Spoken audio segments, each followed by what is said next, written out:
Guys, nandito po ako sa Marikina, sa Jeep Rizal, Ibira Motorcycle Shop. Yan po yung ano nila.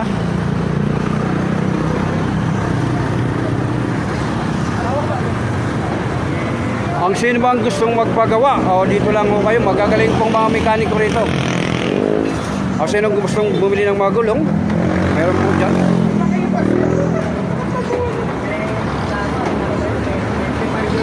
Hello sir. Hi boss. Shout out yan. Sinong gusto magpagawa ng motor, pumunta lang po kayo dito sa Ibira Motorcycle Shop sa Jeep Rizal Street, no? Jeep Rizal. Hello ma'am. Hello po.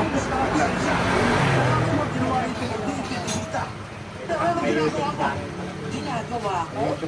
Magpatuloy sa buhay ko nang wala si nanay. Sinong gusto magpagawa yan? Si sir, magaling magmekaniko yan. Oo. Magaling yan.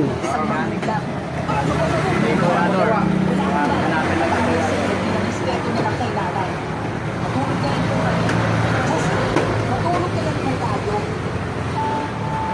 Papadudot tumakbo ako pumasok ng kwarto at sarado diretso. Ang sinong gustong bumuli ng gulong, meron din dito. Pag gusto nyo ng gulong, ayan. Ayan, yung kay Kuya daw, lahat ng gulong dito binili. Ang babae si tatay dati at nakita ko Magaling na mekaniko yan si sir. si nanay. Ako ang katabi ni nanay at kaya kapit ng mga panahong sumama ang loob niya kay tatay. At sumama ito sa back. Ito po yung mga display nila. Sabi ang buwan ay napalit ko yun si tatay dahil na-realize siya ang mga kailangan ng mga. Nagpag siya, pabalik ni nanay. Siya ang relasyon nila.